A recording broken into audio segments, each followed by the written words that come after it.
할렐루야. 그리스도 안에서 사랑하는 우리 스펠림 여러분 반갑습니다. 지난 한 주간 동안 삶의 현장에서 수고하신 여러분들을 주님의 이름으로 또 환영하고 축복합니다. 한 주 동안 평안하셨습니까? 이 시간 함께 예배하는 우리 전후좌우 성도들 보시면서 격려합시다. 승리하고 오셨습니다. 함께 예배해서 참 좋습니다. 감사합니다. 오늘은 2023년의 후반기가 시작되는 7월의 첫 주일입니다. 이제 우리는 2023년 후반기의 새로운 6개월을 달려갑니다. 특별히 7월은 말씀드린 대로 교회가 약 10개월간의 공사 기간을 끝내게 됩니다. 다음 달 이제 8월의 준공 후에 입당할 것이지요. 건축뿐 아니라 땅을 구매하고 지금까지 온 시간들을 우리가 생각하면 마치 40년의 긴 광야 여정을 마치고 축복의 땅인 가나안 땅을 앞둔 이스라엘 백성들과 같다라고 생각합니다. 이제 광야교회 아버지인 모세가 40년의 광야 여정을 마치고 하나님이 약속하신 축복의 땅인 가나안의 입성을 앞두고 이스라엘 백성들에게 다시 한번 가르쳤던 하나님은 어떤 분이시냐, 하나님은 누구신가, 하나님은 어떤 분이신가 하는 내용을 이 시간 우리도 아셔서 새 예배당 입당을 앞둔 우리 또한 그 하나님으로 인하여 더 풍성한 부흥과 성장의 복을 받고 누리며 승리의 멋쟁이 신앙생활하는 우리 모두 되시기를 주님의 이름으로 축원합니다. 신명기는 이제 곧 하나님께서 약속하신 축복의 땅, 젖과 꿀이 흐르는 크고 광대한 땅 가나안으로 들어가게 되는 출애굽 2세대들에게 자신은 그 축복의 땅인 가나안 땅에 정작 들어가지 못하고 죽음을 맞지만 그들에게 이제 죽음을 앞둔 유언과도 같은 모세의 고별 설교가 기록된 것이 신명기입니다. 이스라엘 백성들은 40년 전, 정확히 말하면 38년 전 가나안 땅의 입구인 가데스 바네아에서 하나님을 거역한 일로 이후에 38년을 출애굽 후 2년까지 합치면 총 40년을 광야에서 방황한 후에 40년 만에 다시 이 땅 가데스 바네아로 돌아온 것입니다. 그리고 출애굽 당시 80세였던 모세는 이제 120세에 백발을 휘날리는 노인이 되어서 가나안 땅 입성을 앞두고 있는 출애굽 2세대들에게 40년 전 가데스 바네아에서 있었던 사건을 가지고 설교하기 시작하는 것이 오늘 시편 본문의 내용입니다. 신명기 본문의 내용입니다. 말씀드린 대로 가데스 바네아는 가나안 땅의 입구지요. 그리고 동시에 그곳이 광야 40년의 시작점이었습니다. 그래서 출애굽한 이스라엘 백성들에게 있어서 이 가데스 바네아라고 하는 땅은 잊을 수가 없는 장소였습니다. 그러면 가데스 바네아에서 40년 전에 어떤 일이 있었냐는 겁니다. 여러분 민수기 13장을 보시면 출애굽 후에 이스라엘 백성들이 2년 만에 가데스 바네아라는 땅에 도착합니다. 그리고 가나안 땅에 12명의 정탐꾼을 보내죠. 그리고 하나님께서 주시겠다고 약속하신 이 가나안 땅, 젖과 꿀이 흐르고 크고 광대한 놀라운 아름다운 땅, 이 땅을 보고 와서 여호수아와 갈렙을 제어한 10명의 정탐꾼들은 하나같이 하나님의 뜻을 거역하는 말만 되뇌었습니다. 아니, 하나님의 약속과 반대되는 말을 보고했습니다.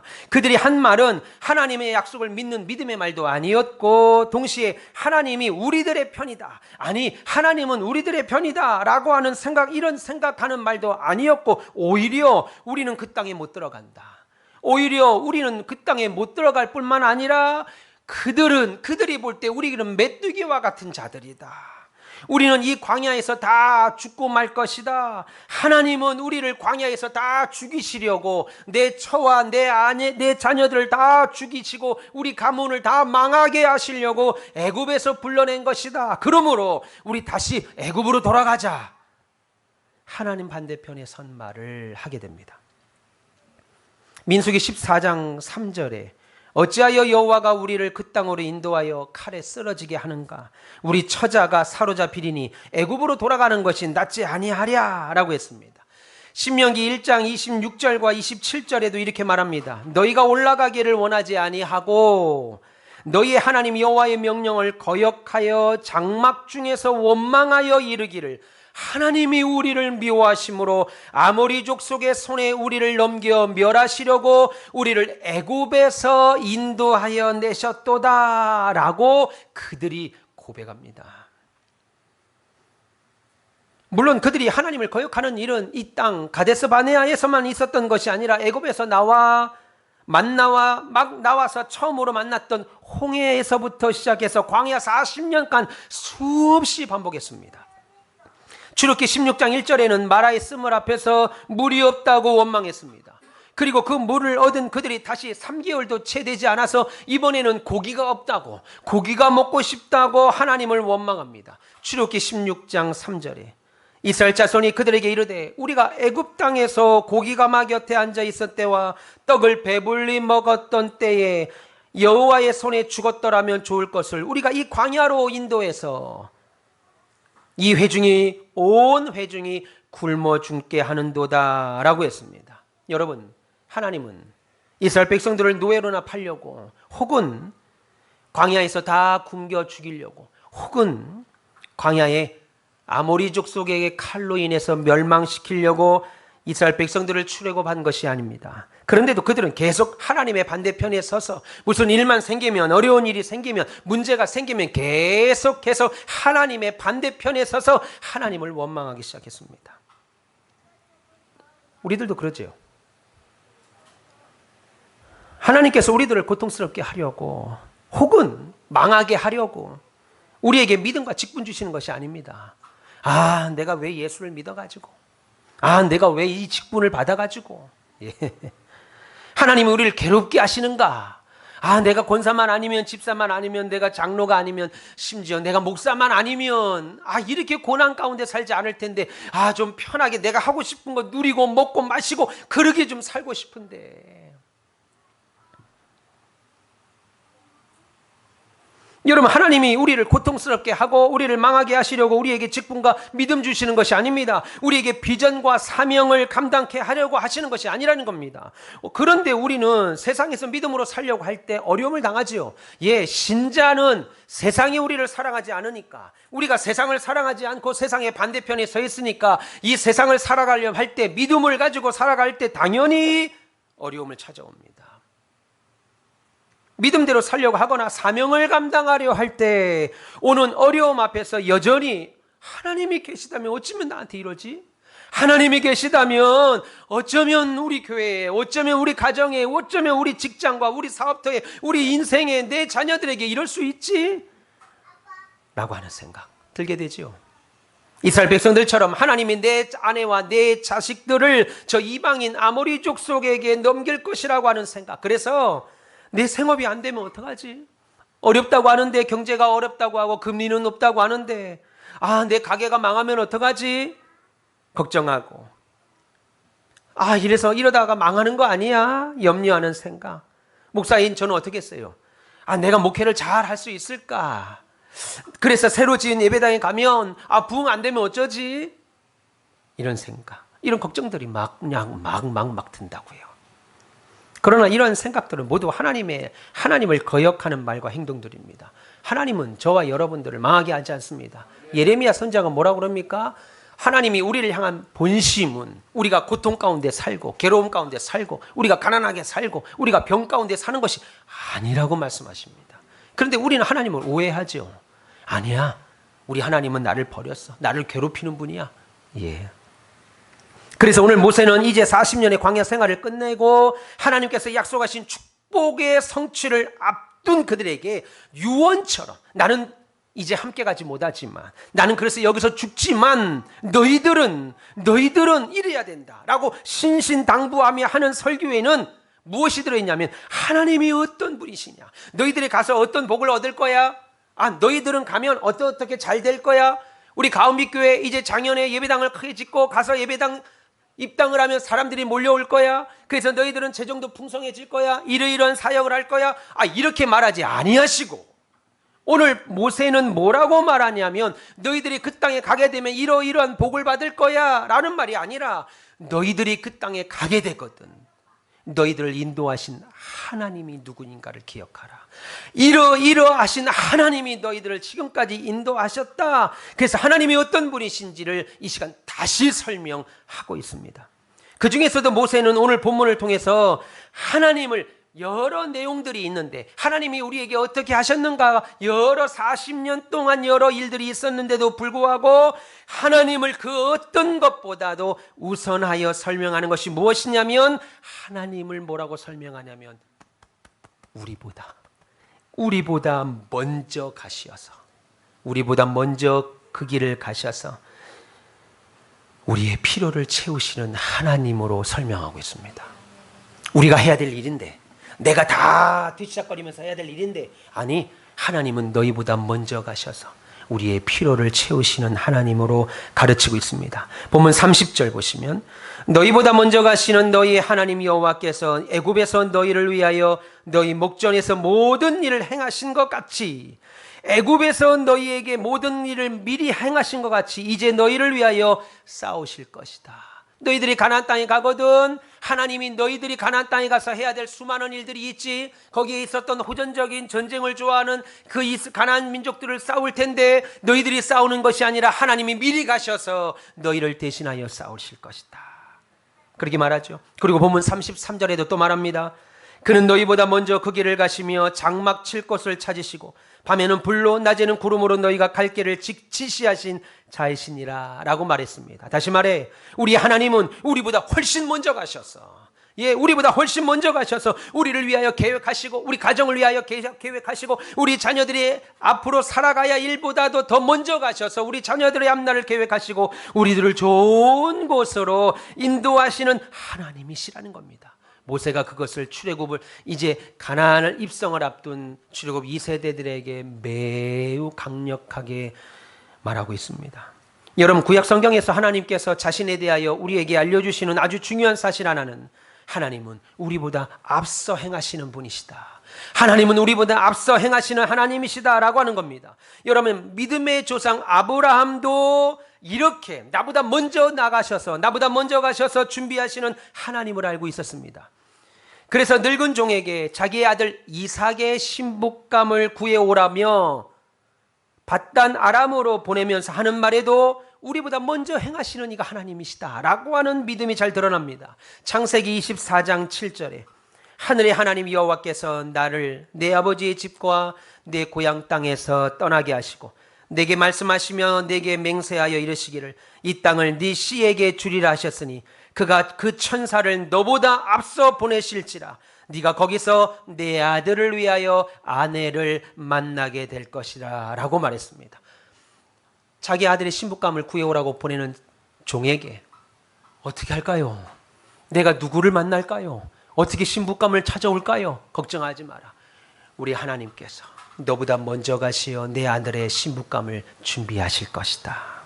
모세 또한 신명기 끝에도 앞서 가시는 하나님을 다시 말합니다. 오늘 보면 1장뿐만 아니라 마지막 장 신명기 31장 31장 3절에 여호와께서 이미 말씀하신 것과 같이 네 하나님 여호와께서 너보다 먼저 건너가사, 요단강이지요, 이 민족을 네 앞에서 멸하시고 네가 그 땅을 차지하게 할 것이며 여호수아는 네 앞에서 건너갈지니라 라고 말합니다.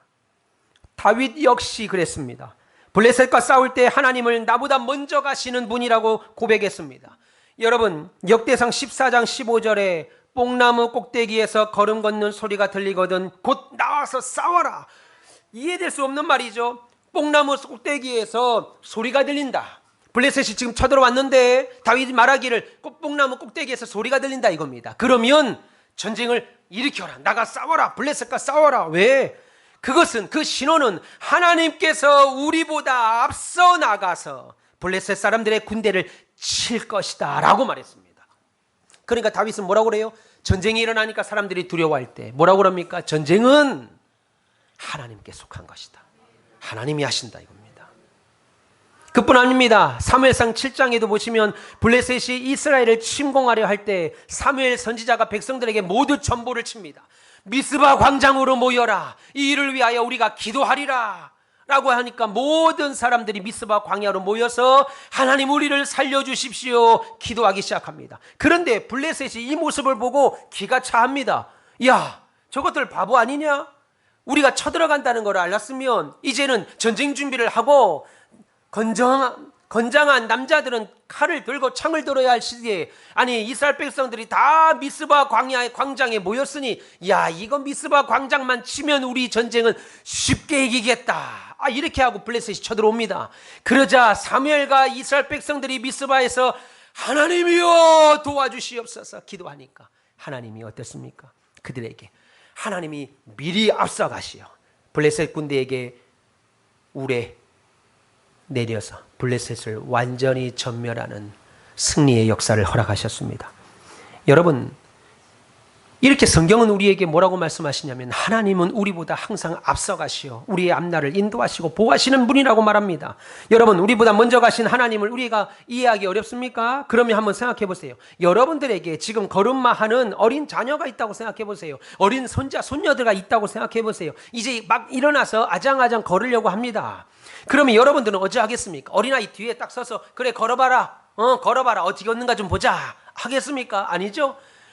우리 할머니도 그랬고 저 어릴 때 우리 아버지도 어머니도 그랬습니다. 그 어린 나이를, 그 어린 때를 생각하고 보니까 제가 머리가 좀 좋은 것 같으네요. 이제 다리를 이제 웃자가 하는 소리입니다. 그렇게 막 째려보지 보지 마세요. 웃자가 하는 소리. 이제 막 일어났었습니다. 그래서 아빠, 엄마 앞에 걸을 때 엄마가 뒤에서 제 이름이 최경선이잖아요. 경선을 걸어봐. 자빠지나 안 자빠지나 보게. 우리 어머니가 그렇게 안 하시고 제 앞에 서서 일로 와. 그러면 어떻게, 제가 엄마 따라서 이렇게 갑니다. 가면 분명히 앞에 제가 갖고 놀았던 흔드는 거 있잖아요. 짤랑짤랑 흔드는 거. 그것도 어떻게 해요? 어떻게 합니까? 제 발에 걸릴까 봐 다 치운다고요. 장난감 다 치운다고요. 그래서 제가 걷는데 아무 문제 없게 마치 내가 너무나도 잘 걷는 사람처럼 착각하게 만든다고요. 이런 경험 없어요? 그래서 나는 원래 어릴 때보다 잘 걷던 사람이야. 아니죠. 어머니가 다 치운 겁니다.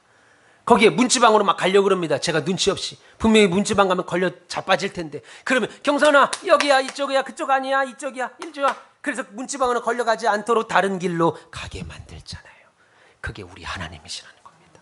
성경이 말하는 미리 가시는 하나님, 미리 역사하시는 하나님, 예, 믿기를 바랍니다. 하나님은 그렇게 우리에게, 그래서 만약에 여러분 2023년도 남은 하반기 6개월에도 하나님께서 우리보다 앞서 가시면서 우리 인생길에 유익하지 않은 것이 있다면, 여러분들에게 유익하지 않은 것이 있다면 다 치워버리실 것이고, 우리가 볼 때 유익하지 않은 것인데 왜 내게 있지? 어려움이 왜 내게 있지? 우리 인생길에 그것을 남겨둔 것이 있다면 우리의 신앙의 훈련과 성숙을 위하여, 우리의 유익을 위하여 그리 하셨을 것이라고 믿고 가셔야 돼요. 오늘 모세는 이러한 사실을 광야 40년의 세월 중에 목격했습니다. 그것을 오늘 본문 33절에도 말하고 출애굽기 13장 21절에도 똑같이 말합니다. 하나님께서 우리 앞에 가시며 낮에는 구름 기둥으로 우리의 길을 인도하셨고 밤에는 불 기둥으로 우리들을 비추사 낮이나 밤이나 진행하게 하셨다. 그렇게 회고합니다. 무슨 말이에요? 힘든 광야길에서 백성보다 하나님이 날마다 늘 앞서가셔서 이리저리 백성들을 쉬게 할 자리를 미리 하나님이 보셨다 이겁니다. 교회가 수련회를 가면 선발대를 보내서 답사라는 걸 가지요. 그래서 이 자리에 텐트를 치고 이 숙소를 얻고 이 식당을 얻고 미리 알아봅니다. 마찬가지로 하나님이 이스라엘 백성이 40년간 광야길을 갈 때 미리 보셔서 우리 백성들이 여기서 오늘은 좀 쉬었으면 좋겠어. 이스라엘 백성들이 여기서 좀 물을 마시면 좋겠다. 이렇게 보셨다는 거예요. 그 사실을 모세는 40년 동안 분명히 봤다고 말합니다. 여러분 민수기를 보시면 광야 여정 중에 이스라엘 백성들이 쉬었던 수경지 40군데가 나오는데 그 40군데를 매우 자세하게 기록하고 있습니다. 무슨 말이에요? 무슨 말입니까? 그것은 모세가 출애굽 광야교회의 아버지였던 모세가 내가 앞서서 여기면 우리 백성들 쉴 수 있겠다. 여기면 좋겠다. 이 땅이면 괜찮겠다. 모세가 매일 손전등 들고 밤마다 찾아다니고 낮에 선발대 데리고 돌아다니면서 확인한 것이 아니고 하나님께서 미리 알고 그 장소를 준비해 주셨다는 말입니다. 그래서 민수기에는 40군데나 그들이 야영했던 장소가 자세하게 기록된 거예요. 그래서 백성들이 진중에 머물러 쉬고 있을 때 어느 순간 구름이 이동합니다. 장로님, 집사님, 구름이 이동합니다. 하나님이 움직이라는가 보다. 그러면 백성들은 구름을 따라 움직였습니다. 그동안 수개월간 또 혹은 수년간 살았던 장막을 걷어내고 그 안에 있던 가재 도구를 다 정리하고 떠날 준비를 합니다. 더 머물고 싶어도 구름이 움직이면, 하나님이 그들을 위해서 준비하였던 구름들이 움직이면 더 머무를 수가 없습니다. 더 머무를 수 없고 따라갈 수밖에 없지요. 그것을 보면서 모세는 우리가 이동하는 것이 아니었구나. 우리가 장소를 사는 것이 아니었구나. 내가 인생을 이 시간 40년, 50년, 60년, 70년, 80년 내가 열심히 살아서 지금까지 온 것이 아니었구나 깨닫게 됩니다.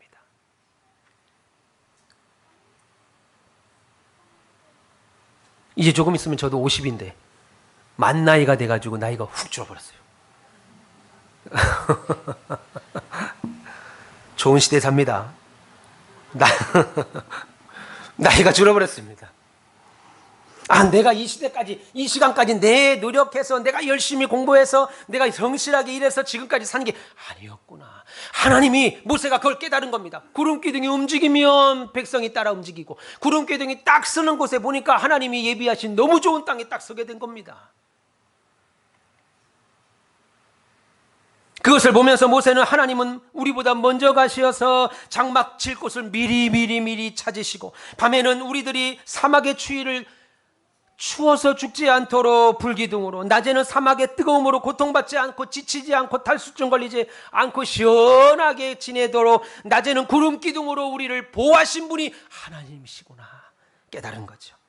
그런데 이 애굽을 출애굽한 이스라엘 2세대들은 하나님을, 우리보다 먼저 가시어 준비하신 하나님이란 사실을 어느 순간 잊어버렸습니다. 왜요? 눈뜨니까 만나가 오죠. 하나님이 때를 따라서 메추라기도 보내죠. 날마다 구름기둥은 있습니다. 날마다 불기둥이 있습니다. 그래서 하나님이 앞서 가시어 우리를 보호하시는 분이라는 사실을 어느 순간 잊어버리더라는 겁니다. 우리가 여지껏 문제없이 사건 사고 없이 TV 한번 보세요. 이런 사건도 있네, 이런 사고도 있네. 우리가 없는 그런 사건 사고에 여지껏 경험하지 아니하고 이 시간 나와서 예비하는 것 당연한 것 아니고, 하나님이 앞서 가시어 우리 앞에 어려운 것들은, 문제들은, 사고될 것은 치워주시면서 이 시간 살아온 결과라는 거지요. 그런데 말씀드린 것처럼 이스라엘 백성들은 잃어버렸습니다. 우리도 종종 있습니다. 이스라엘 백성들은 그런 하나님을 잃어버렸죠. 그렇지 않으면 자기들이 이제 가나안 땅에 들어가서 여러 어려운 일을 만나더라도 하나님이 우리보다 앞서가시는 분이라는 것을 믿고 그 하나님을 사랑하며 경외하면 반드시 하나님께서 가나안 땅에 있었던 아낙 자손들을 다 쫓아내는 일은 어려운 일이 아니야. 여호수아와 갈렙의 말을 믿었을 것입니다.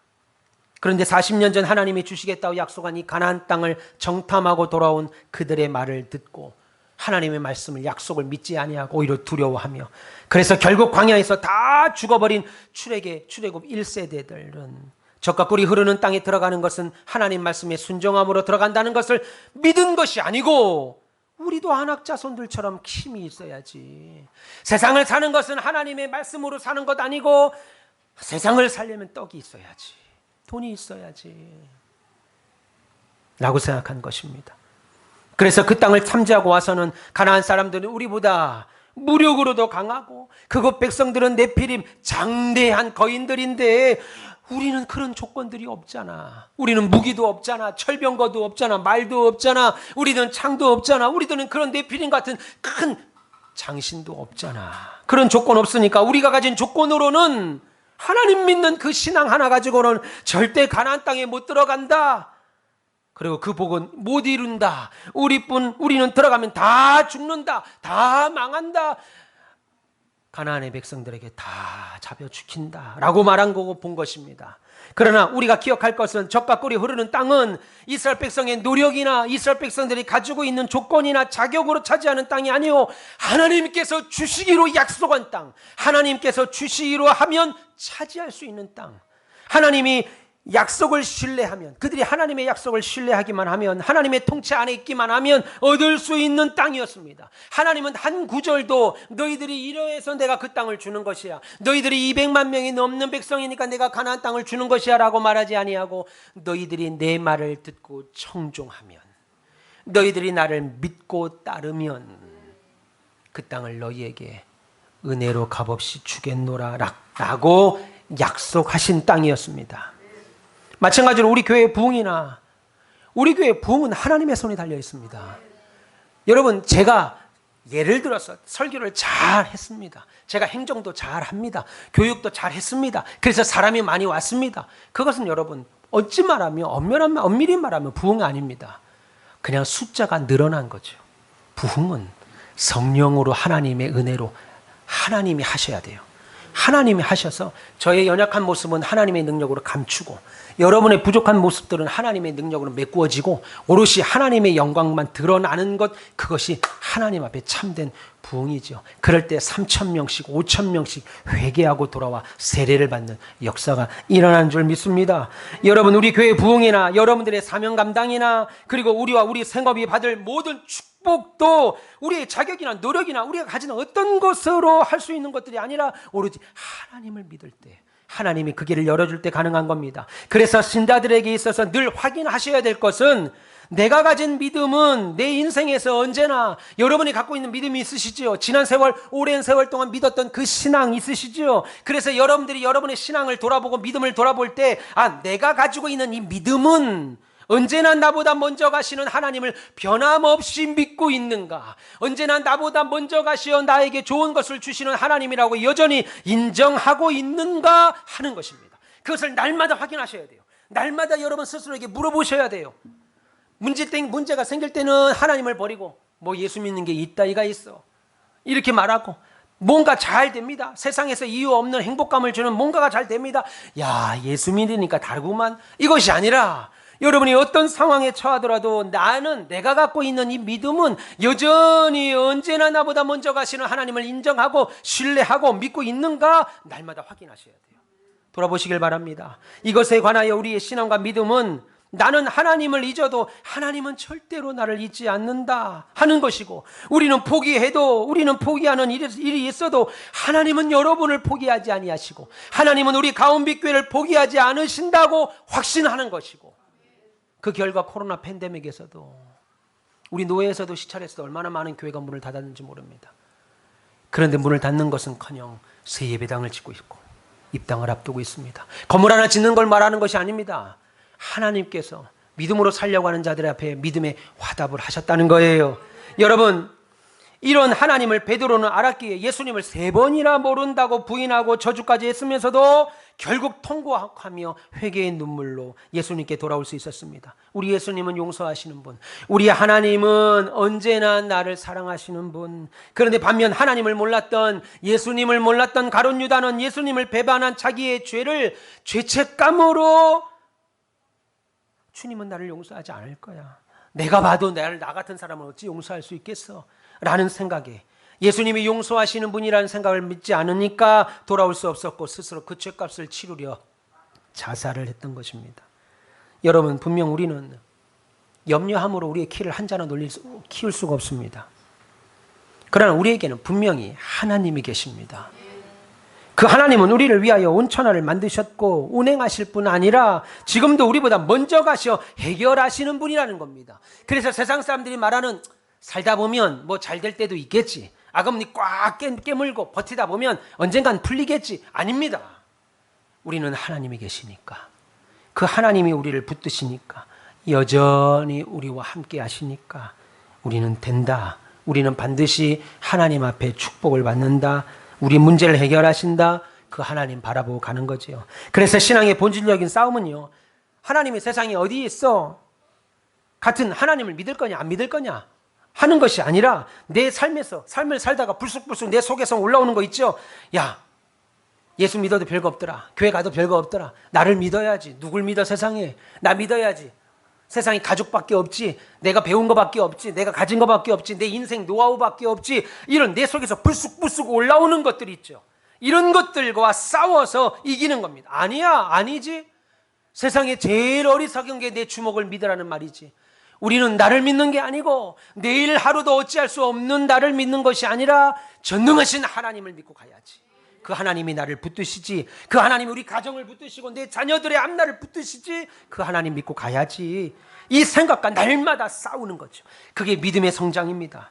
여러분, 어린 자녀에게서 최고의 능력은 내 어린아이가, 우리 어린아이가 지금 와야 앉아있는 예배 드리는데 2살, 3살밖에 안 되는 어린아이의 최고의 능력은 뭡니까? 자기 스스로 걸음걸이하고 학교 가고 유치원 가고 어린이 학원, 유치원 버스 타는 겁니까? 아니죠. 부모의 손을 붙잡고 부모의 능력을 의지하는 겁니다. 그럴 때 부모에게 맛있는 간식도 나오고 밥도 나오고 과일도 나오고 음료수도 나오고 놀이공원도 가는 복을 받지요. 신자가 그래요. 우리 두 아들들이 저한테 날마다 와서 아버지, 내가 아무리 봐도 아버지를 믿을 수가 없어요. 아버지 믿고는 내 인생이 이거 제대로 용돈도 하나 제대로 못 주는데 아버지 믿고는 이거 내 인생이 안 될 것 같아요. 날마다 아버지 오늘은 밥을 줄 수 있어요? 오늘은 학교 보낼 수 있어요? 그러면 부모의 마음이 어떤 마음이겠어요? 미안하다 아들아.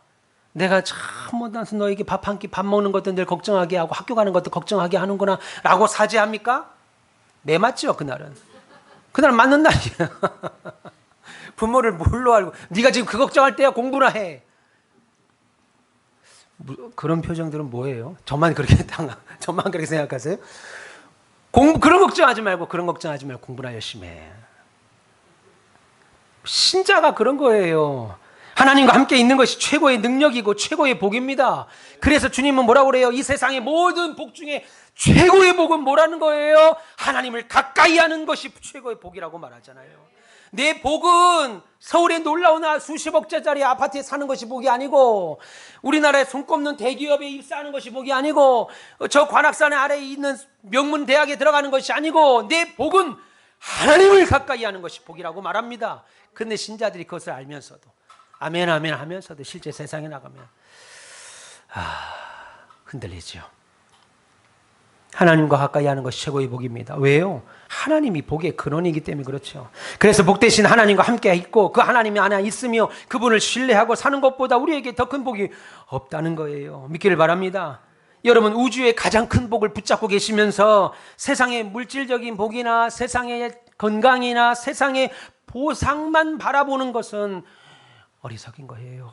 연약한 거예요. 물론 그것들 우리에게 복으로 주십니다. 세상의 복들 주신다고 약속하셨습니다. 그러나 그것은 수단으로 우리에게 주어지는 것이지 그것이 신앙의 목적이 아닙니다. 예수 믿는 목적이 아니라는 거예요. 그러므로 여러분, 혹시 여러분의 삶이 불만족스럽다 하더라도 하나님이 나를 복주지 않으셨다고 생각하시거나 하나님이 나를 외면하신 결과라고 생각하시면 하나님을 못 오가는 일입니다. 하나님을 잘 모르는 일입니다. 따라서 건강한 믿음은 언제나 하나님은 나보다 먼저 가시어 나를 도우시는 분이시다 확신하는 겁니다. 어려운 일을 만나시죠? 하나님은 분명히 이유가 있어서 일을 내게 맡기신 것이다. 잘 되는 것이 있죠? 하나님은 나를 사랑하시어서 오늘도 여전히 내 앞길에 형통을 두시는 것이다. 날마다 무슨 일을 만나든지 나는 형통하다는 말이 그것이죠. 하나님이 나보다 앞서 가시어서 내 인생을 붙드시는 분. 더 나아가 하나님은 내 인생에서 좋은 것뿐만 아니라 나쁜 것조차도 합력하여 결국은 선을 이루고 만다는 삶에서 확신하는 믿음입니다. 이 믿음이 우리에게 있지 않으면 인생의 고비마다 문제마다 어려움마다 수수께끼처럼 일어나는 일들마다 내가 바라지 않았던 고난들이 찾아올 때마다 하나님은 어째서 이래? 예수 믿는 게 뭐 이래?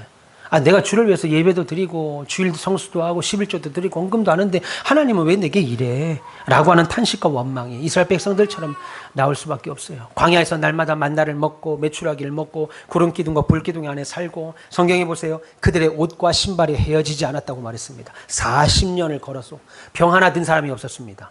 그럼에도 불구하고 그렇게 하나님이 날마다 자신들과 함께 하다는 것을 알고 확인했음에도 불구하고 늘 원망이 끊이지 않았지요.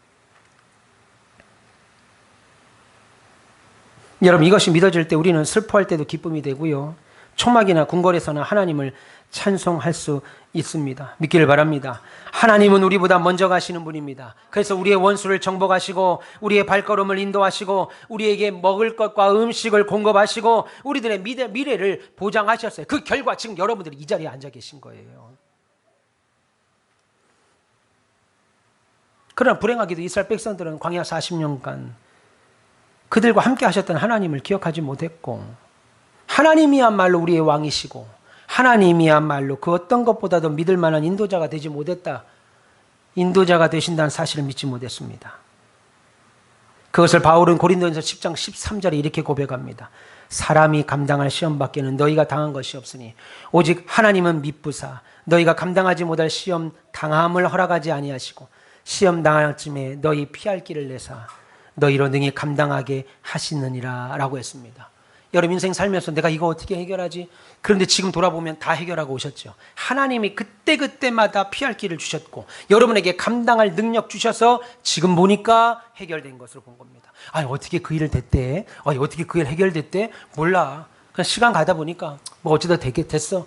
뭐 세월이 약이야? 시간이 약이야? 아닙니다. 하나님이 하신 거예요. 하나님이 하신 거예요.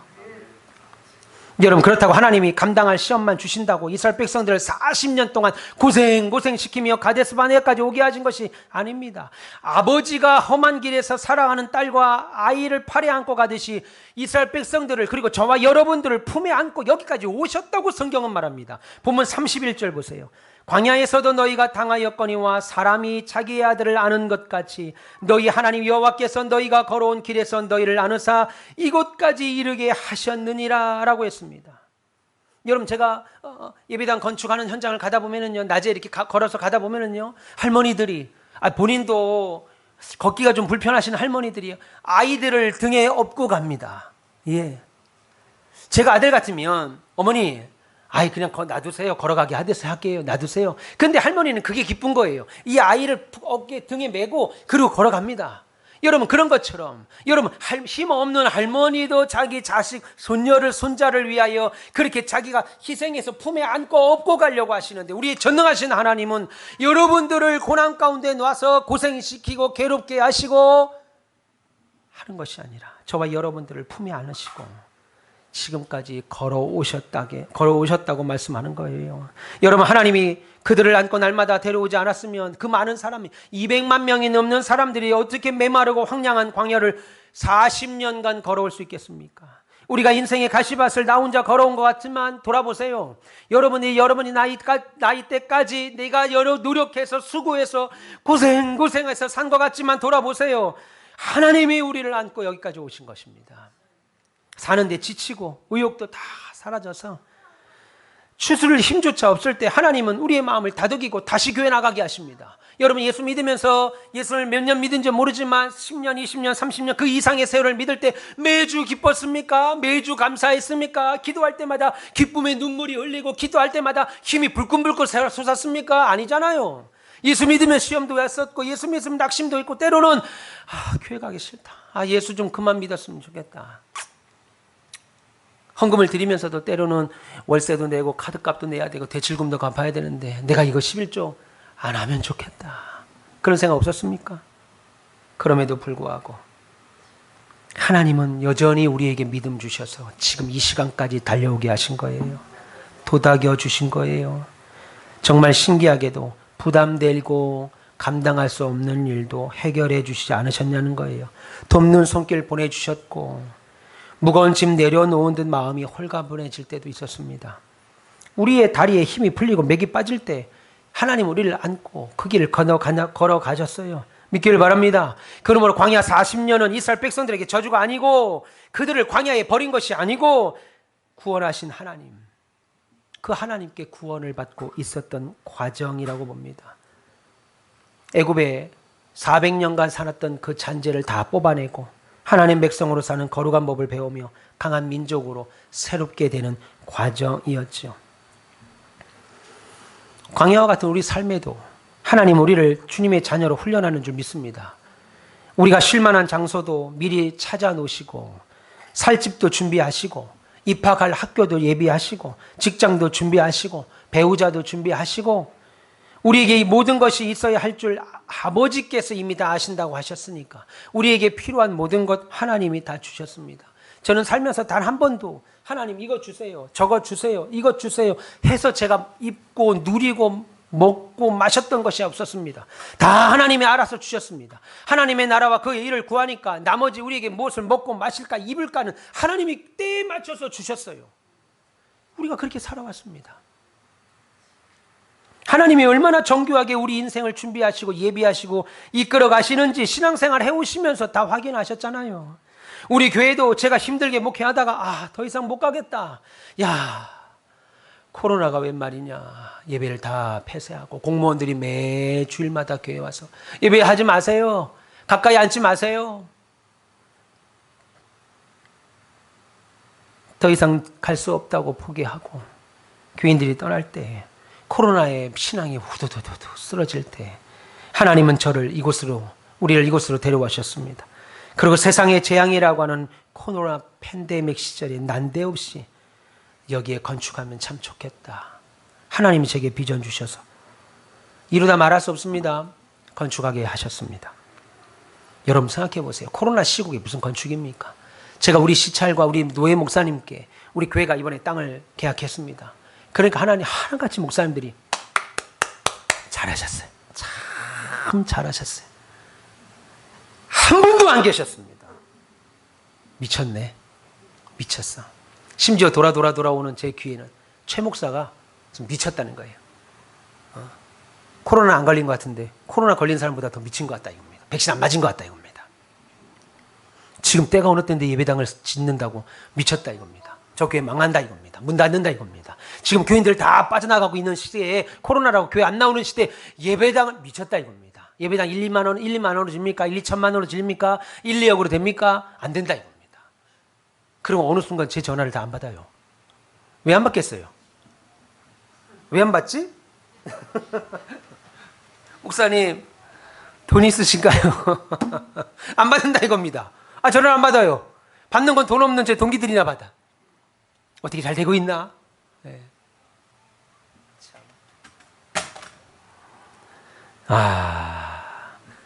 난감했습니다. 일을 하고 있는 저도 난감해요. 지금은 재정을 줄이고 긴축 재정을 쓰고 마음을 모아서 코로나를 통과해야 될 이때 아니 예배당 쳐. 내가 다시 부흥하게 한다. 와, 저 말이 쉽지요. 시작할 때 저는요. 감당이 안 되는 거예요. 하나님께 기도하는데 제 머리로는 하나님 모세와 똑같습니다. 못합니다. 나 돈도 없고 못합니다. 코로나 안 보이십니까? 당신이 코로나 다 주셔가지고 교회들 후두두두 떨어지는 거 안 보이십니까? 하나님이 허락하셔놓고 안 보이십니까? 제가 몇 번을 고사했습니다. 그런데 어느 순간 그래 코로나 허락한 게 나다. 예배당 건축 허락하고 다시 부흥하게 하시는 것도 나다. 시작해라. 와, 머리로는 안 되는데요. 마음이 뜨거워 미치는 겁니다. 머리로는 안 되는데 마음이 뜨거워 미쳐요. 막 땅 찾아보러 다닙니다. 은행 다닙니다. 사람 만납니다. 와, 정말 제가 원래 이거보다 한 20년은 더 젊었습니다. 머릿속도 이거보다 3배는 더 풍성했어요. 지금 저보는 목사님들마다 하나같이 머리가 왜 이렇게 없냐고 그래요. 머리 보지 마시고. 예. 미장원에 가고 이발소에 가면 수술 못 칠 정도로 제 머리가 굵었습니다. 마이크 두께만 했을 것 같아요. 근데 지금 너무 가늘어요. 예. 정말 이루 말할 수가 없습니다. 근데 지금 목사님들 하나같이 하는 말이 목사님, 우리 목사님 다 안 될 줄 알았습니다. 근데 목사님 짓는 거 보니까 대단합니다. 야, 목사님 진짜 대단합니다. 저 아닙니다. 대단한 거. 저도 안 한다고 그랬습니다. 하기 싫다고 그랬습니다. 어떤 사람이 전철에서 떨어진 사람을 구하고 보니까 뭐라고 그래요? 누가 밀은 거야? 내가 떨어져 구한 게 아니고 내가 용기를 갖고 그 사람을 구한 게 아니라 떨어진 사람 구한 게 아니라 누가 나를 밀어가지고 내가 떨어져서 구했다 이겁니다. 하나님이 나를 그냥 밀었어요. 그냥 안 한다는 걸 밀어서 지금 여기까지 온 거예요. 하나님이 대단하시죠? 아무것도 아닙니다. 코로나 시국에 무슨 교회 건축입니까? 건축은커녕 목회를 더 할지도 모르는 이런 상황에 그럼에도 하나님께서 장현지고 종교부지 너무 좋은 땅 그냥 도로 한복판에 우리 땅을 허락하셔서 땅값 치르고 지금 건축 허락하시고 지금 이번 달에 공정이 마무리됩니다. 하나님께서 사람 보내주시고 채우시는 것은 하나님이 하십니다. 제가 못하죠. 제가 뭐라고 사람을 모으겠어요. 하나님이 하실 것이고, 우리는 그 하나님 바라보고 기도하고 하나님이 앞서가시어 우리와 함께 하실 거라고 믿고 달려가면 되는 거예요. 곰곰이 생각하면 제가 목사가 된 것도, 여러분들이 이 동네로 이사 온 것도, 우리 장로님이 이 동네 아파트에 청약이 돼서 400대 1에 420대 1로 당첨이 청약이 된 거, 내년 1월에 입주입니다. 여러분들이 이 시간 저를 만난 거, 직분을 받고 신앙생활 하게 된 거, 다 하나님께서 저와 여러분을 모태에서 작정하고 인도하신 하나님의 계획이라는 거예요. 하나님이 먼저 달려가시어 우리를 인도하신 그 섭리의 결과라는 겁니다. 믿기를 바랍니다. 하나님은 올해 표어대로 우리에게 은총의 표적을 보여주셨습니다. 이제 앞으로 남은 6개월 후반기에도 하나님의 넘치는 은총의 표적을 우리에게 보여주셔서 하나님이 우리 인생의 주관자시구나, 하나님은 우리의 왕이시구나 라고 하는 사실을 확인하게 될 줄 믿습니다. 사랑하는 가운비서 별님 여러분, 모세는 오늘 이스라엘 백성들에게 3가지를 보라고 말합니다. 첫째는 19절입니다. 너희가 보았던 크고 두려운 광야를 안전하게 통과했던 그 사실을 기억해봐라. 19절이 그 말이죠. 너희가 보았던, 너희가 지난 40년간 바라봤던, 돌아왔던, 걸어왔던 크고 광대한 광야, 야, 그 두려운 광야, 밤에는 들짐승으로 가득 찼던 그거 두려운 광야를 목격하고 안전하게 통과한 그 사실을 기억해라. 그 사실을 봐라. 그리고 두 번째는 30절과 33절에서 애굽에서 하나님께서 너희를 위하여 싸우시고 우리의 필요를 준비하셨다는 사실을 기억해라. 바라봐라. 마지막으로는 31절, 너희들이 광야 여정 동안 내내 아버지가 자기 아들을 아는 것처럼 너희들도 하나님의 자비하심을 날마다 경험하고 왔다고 하는 그 사실, 이 3가지 사실을 바라봐라.